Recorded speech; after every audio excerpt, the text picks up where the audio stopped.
Друзья, добро пожаловать в Баткент, родину урюка. Нет семьи в Баткенте, которая не занималась бы выращиванием урюка. Урюком здесь называют абрикос обыкновенный. Около 17 тысяч гектар занимает сады урюковые. Урюк здесь абсолютно везде. Местные говорят, что если положить 5-6 видов урюка, даже с соседних стран, они все равно узнают баткентский урюк. По вкусу он имеет ярко выраженный аромат, что делает его вне конкуренции относительно другого урюка. Вчера вечером пообщался с местным, говорю, чем славится Баткент, кроме урюка? Табаком на свае. Здесь много выращивают табака. И самый крупный рынок в Азии по продаже на свае. В принципе, и самый крупный рынок в Азии по продаже урюка тоже находится здесь. Как по мне, Баткент — это обычный советский маленький старый городок. Хотя дедушка говорит, в последнее время он сильно развивается, но, честно скажу, я не увидел никакого развития, не увидел новостроек. Обычный провинциальный городок. Основные покупатели урюка — это бизнесмены из Таджикистана, так как граница находится рядом. Но сейчас она закрыта в силу некоторых обстоятельств. Вернее, конфликт 2021-2022 год, когда погибли люди. Соответственно, цена на урюк упала в 2 раза. И сейчас этот урюк забирают уже узбекские бизнесмены. Ну и под видом узбекского урюка вывозится он в третьи страны. Представьте себе, как здесь красиво весной, когда зацветает урюк. Это все абсолютно белое. И говорят, здесь очень вкусный мед тоже. Именно из-за наличия фруктовых садов. Мед имеет специфический вкус, присущий только этой местности. Через эту границу никого не пропускают. Только если вы дипломат и у вас есть специальное разрешение от Министерства туризма и просвещения. Если внимательно присмотреться, наверное, видно, что вся заправка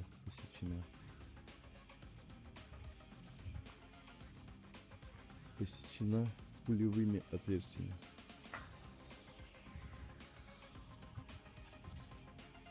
Поэтому находиться здесь небезопасно, лучше уехать.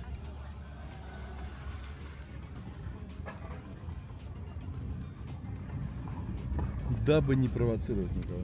Территориальные конфликты — результат неправильного деления территорий. Получается так, что некоторые дома в шахматном порядке попали, один на территорию Таджикистана, другой на территорию Кыргызстана. То есть постоянные непонятки приводят к перестрелкам. Президент Кыргызстана обещал, что к концу 2024, начала 2025 граничный вопрос будет разрешен, согласован, и все должно заработать. Но пока местные терпят убытки. Товарооборот на 2020 год — это 3 миллиарда сум.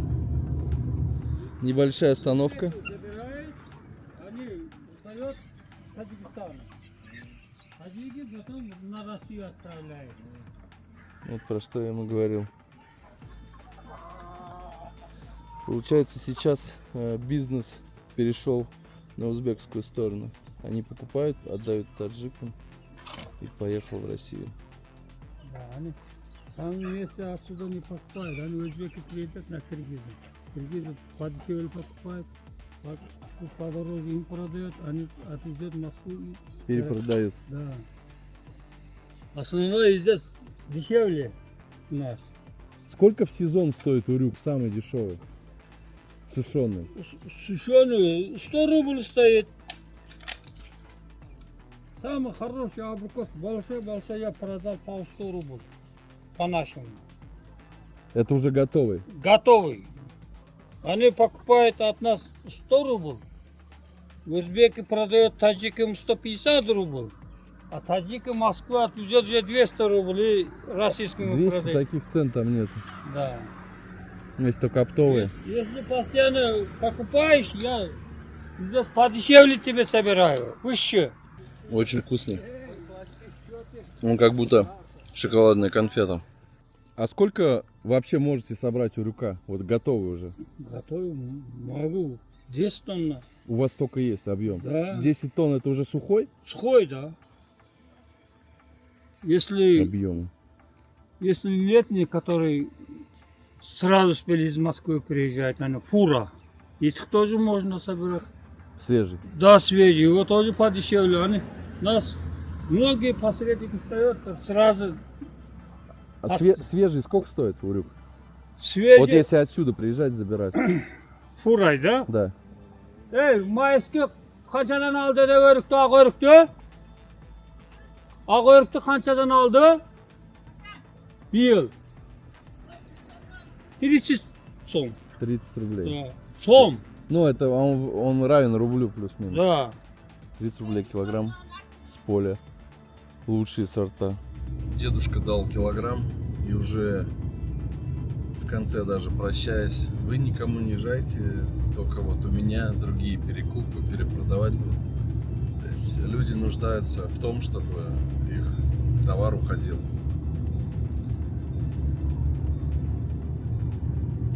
Слишком много урюка здесь. И именно вот этот сорт, он приторный просто, как будто ты сахар ешь.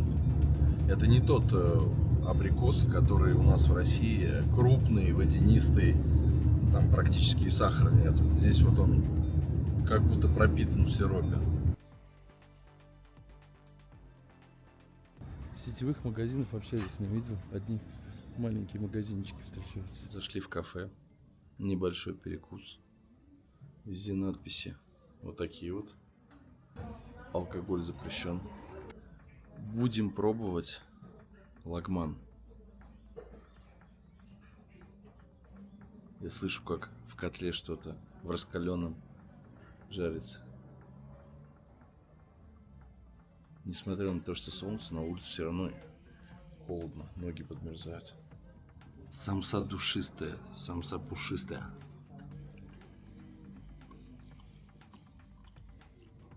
Много мяса. Лагман принесли.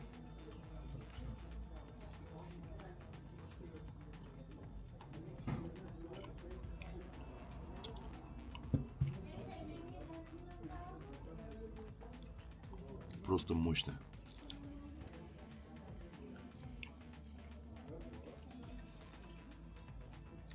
Завтрак по-баткенски.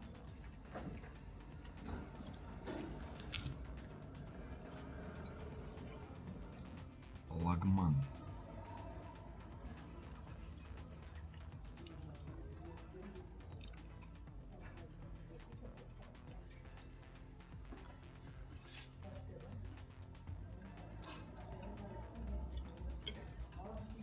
Вкусный домашний лагман. Вот как говорят, домашний. Вот так же и это.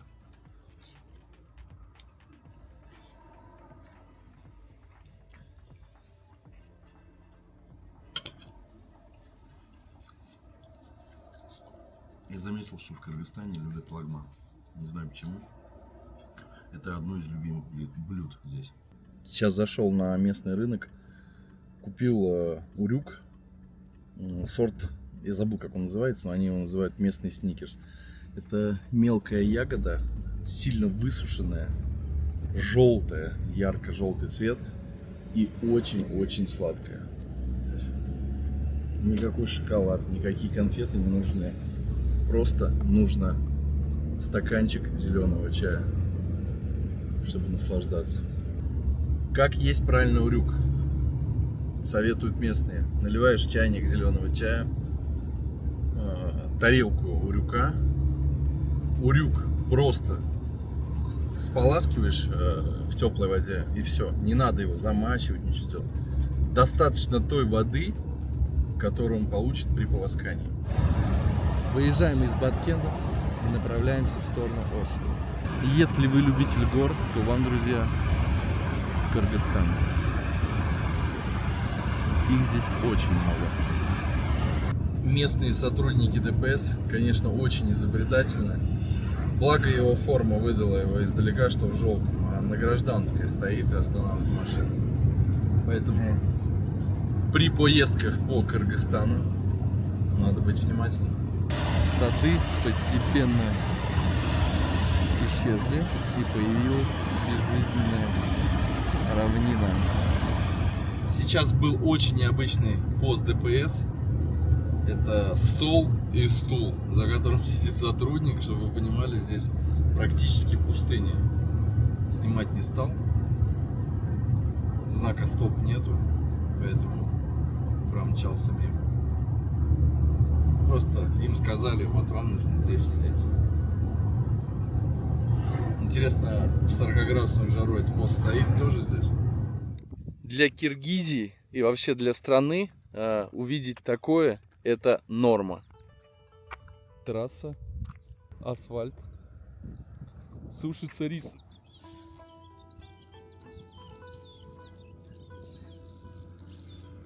Белое золото.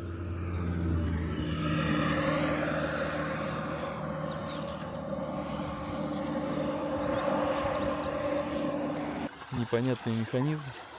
Ну, он понятный, непонятный, потому что какие-то шланги к ним подходят. Вода заставляет двигаться этот барабан, а вот что барабан качает, непонятно. Или перекачивает воду куда-то.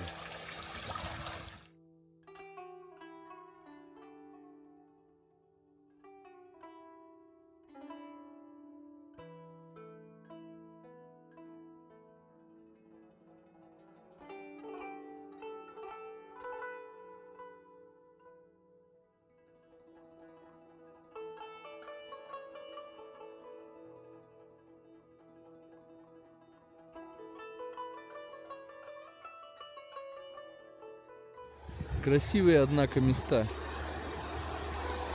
Речка быстрая. Глубина, наверное, метр будет. Больше и не будет. Рыба есть. Мужики стоят, рыбачат. И, скорее всего, какая-нибудь форель горная или маринка. Зачем гадать? Нужно подойти к месту и спросить, какая рыба здесь есть.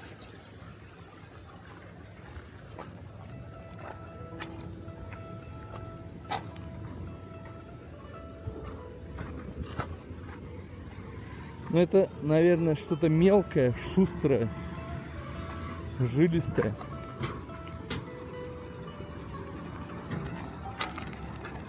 Если смотреть туда вверх по течению, там работают тракторы и КАМАЗы. Ну, вывозят камень. Говорят, рыба небольшая, размером с руку, с кисть.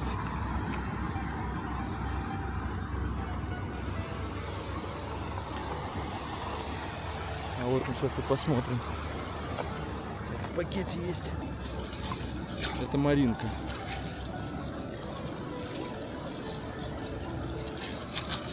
Такая грамм на 150.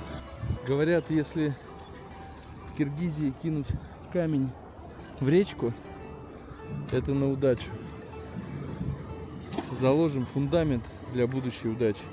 Если ты не родился в Киргизии и едешь по ее территории, каждые 100 метров хочется останавливаться, потому что все очень интересно, все радует глаз, все это новое. Маршрут, который я в России проезжаю за 3 часа, здесь он у меня выходит где-то 7-8 часов. Здесь я просто должен был остановиться. Мы проехали буквально 200 метров. Здесь уже совсем другой объем. Здесь рис не слоем сантиметр. А здесь, смотрите, сколько. Здесь тонны риса. Тонны риса. Как теплые полы, аккуратненько все делать. Надо изо дня в день его перемешивать. Это, скорее всего, семья вырастила, высушит, почистит и продаст.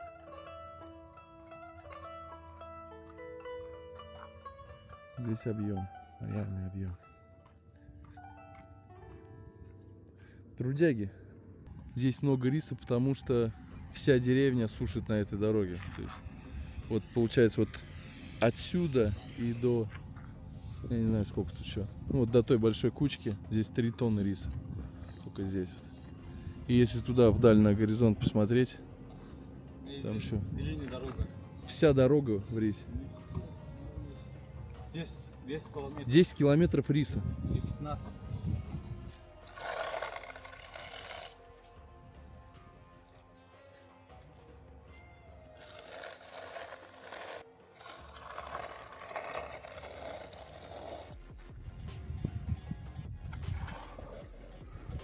Четыре деревни подряд будет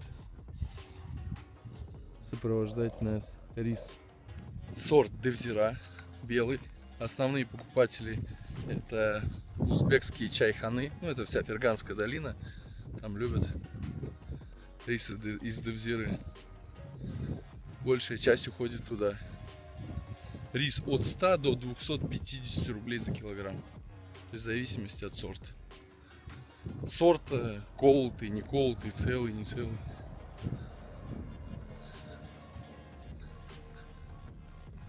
Здесь просто сотни тонн на этой километровой дороге.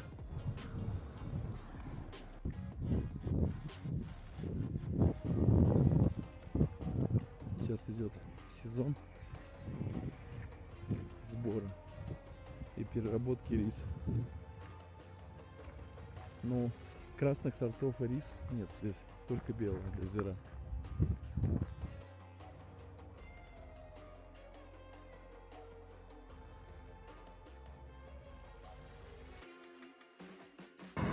И тут же качают нефть.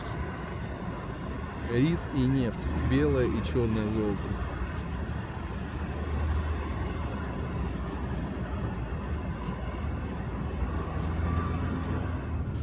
Нас пригласили в гости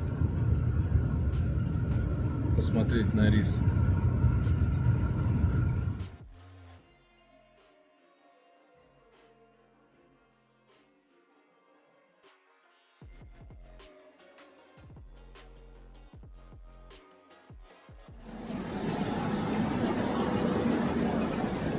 Производство риса.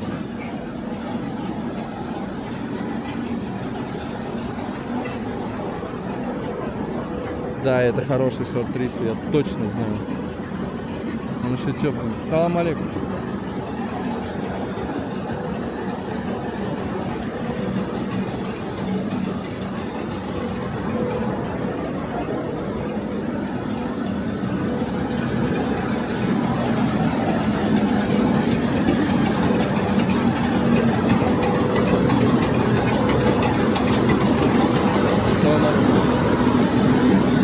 Вот это объемы.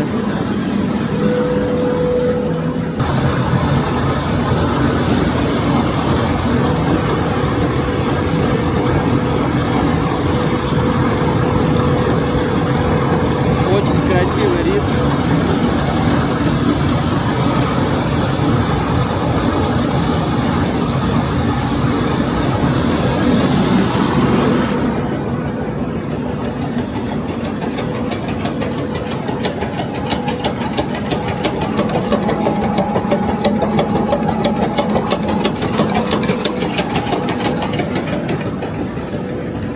очень много его.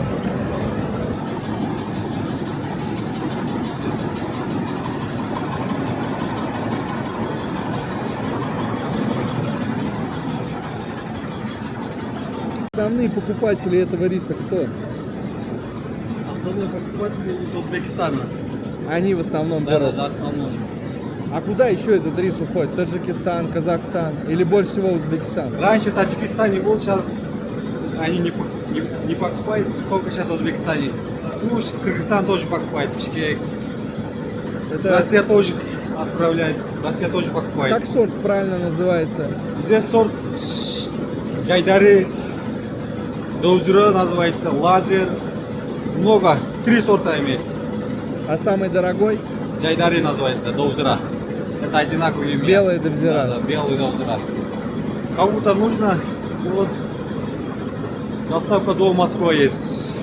Я оставлю твой номер под роликом. Да. Обращайте, пишите. Сколько тонн отправляем.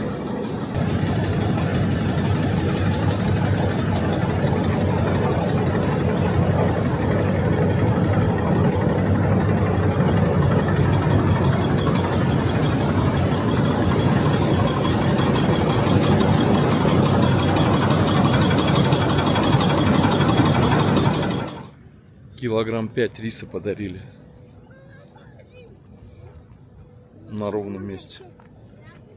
Здесь, между прочим, в этой деревне около 5 таких цехов, где точно так же обрабатывается рис. Вот в одной только деревне. Отвезли Булата обратно на рабочее место. Он нам еще подарил банку урюка, вот эту 5-литровую баклажку. Пока ехали, вот он рассказывает, что семья из 8 человек, заработок примерно с этого риса заработают 1 миллион рублей. Если раскидать это на сезон, это делить нужно на всех, не такая уж это и большая сумма. И буквально 3 дня назад он возле асфальта выставил 20 мешков, они уже в мешках был рис, и кто-то, говорит, ночью взял и украл. Вот. Минус из семейного бюджета, минус 20 мешков. По 50 килограмм, тонну риса украли. Обидно, досадно, но жизнь продолжается. Вроде бы глина, камень, но рис растет. Как сказал Булат, рису нужна только вода. А вода здесь хорошая, поэтому и рис хороший. Нет ничего прекрасней, чем выпить чашечку кофе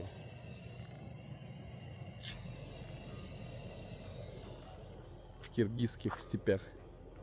Очень сильно выручает этот баллон, потому что можно разогреть какой-то полуфабрикат, залить кипяточком, попить чая, кофе. В общем, не зависим ни от кого. Где-то вдалеке Азан. Километра 3 отсюда.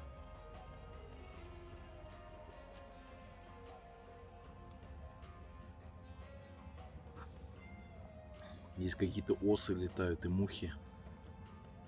Осы такие, знаете, желтого цвета, не такие привычные, как у нас в России, а вот такого размера. И они немножко матовые какие-то.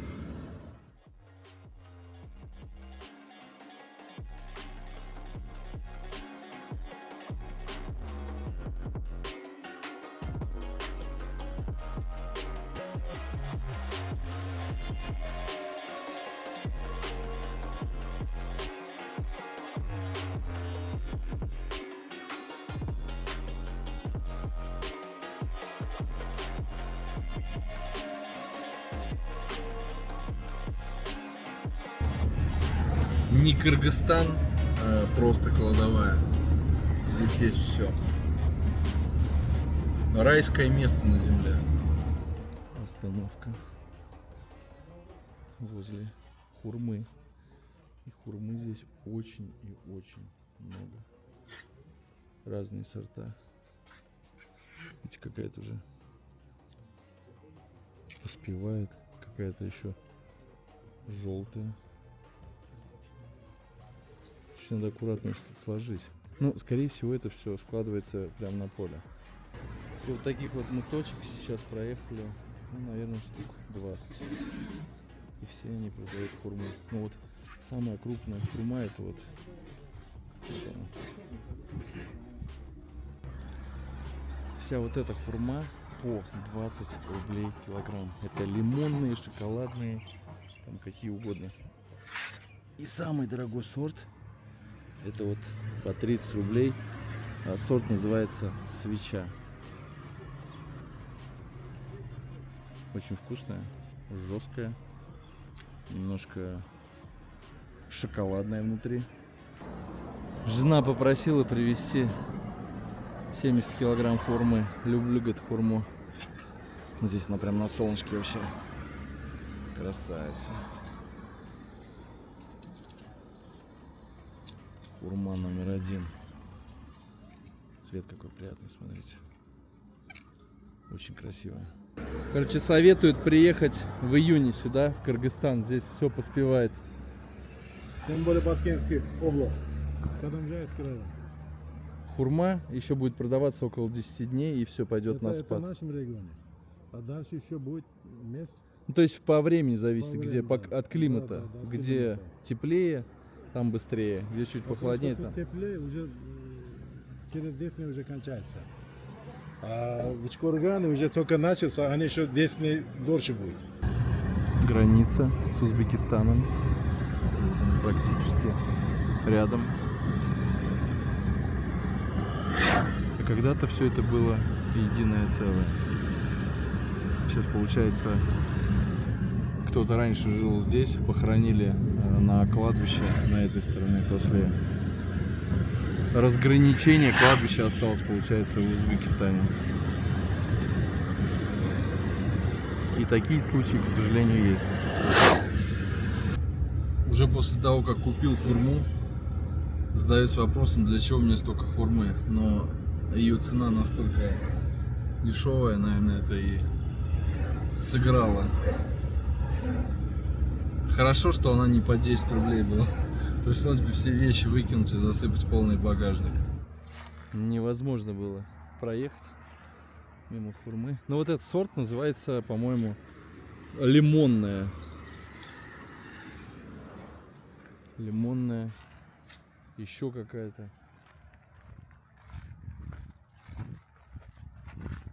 Вот это не лимонная. Это, по-моему, шоколадная называется.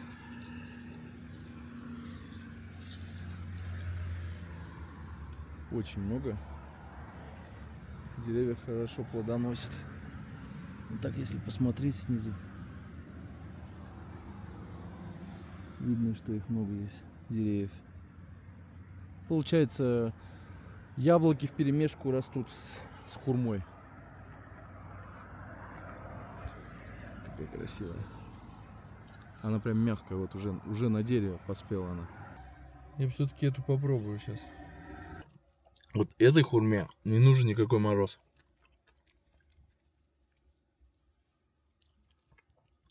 Она готова.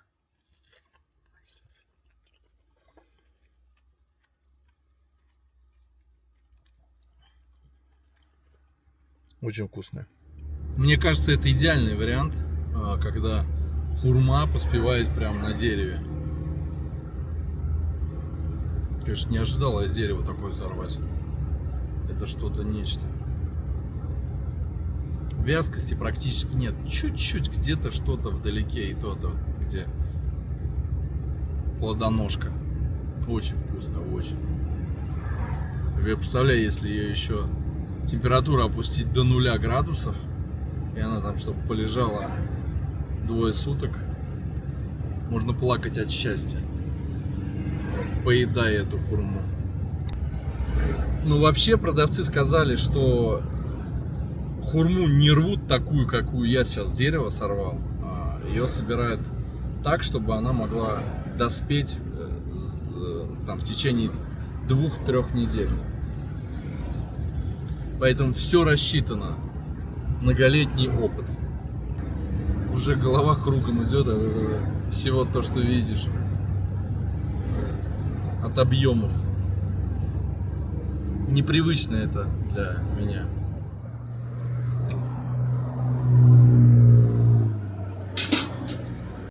После того, как вытащили кукурузу, она варится в обычной воде. Ее вот сюда в соленую воду окунают полностью. 100 сом 3 кукурузы. Недорого. Много кто останавливается. Вот такой вот бизнес.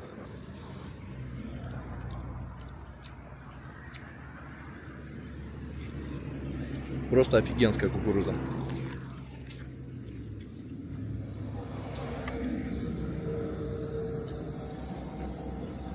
Очень нежная.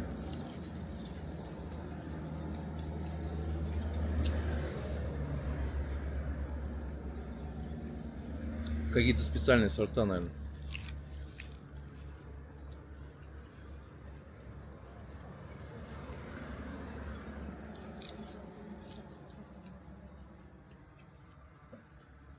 Мне кажется, здесь в день 1000 початков 100% покупают.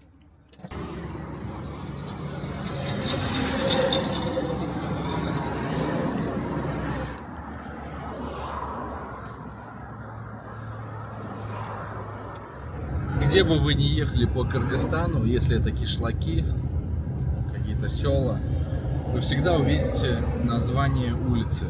Наверное, этот человек или жил, или живет. Но у каждой улицы всегда вот прям на дороге стоит вывеска. Я сначала не понимал долго, что это такое. Еду мимо полей, ну и стоит скотина, там корова, лошадь. И через одну на них сидят птицы. Разговаривал с местным, говорит, типа, они греют ноги, потому что сейчас холодно. Я сначала подумал, может быть, они мошку какую-то клюют, насекомых. Нет, она просто стоит. Вот тоже присматриваюсь, еду. Просто стоит и греется. Скотина теплая. Отогревают ножки. Спросил у местного. Мешок яблок стоит 200 сум, этот большой. И яблоки используются только для сока. Забирают их в столицу, в Бишкек, на завод, где делаются соки. Никакой химии, только натуральная продукция. Еще яблочки. Ну, качество яблок такое. Подхрамывает, конечно. Допустим, вот сейчас одно возьмем. Для сока. Яблоки для сока. Не особо они презентабельной внешности, но на сок самое то. Буквально каждые 200-300 метров такие точки. Не знаю, сколько здесь яблок, по-моему, 1000 тонн.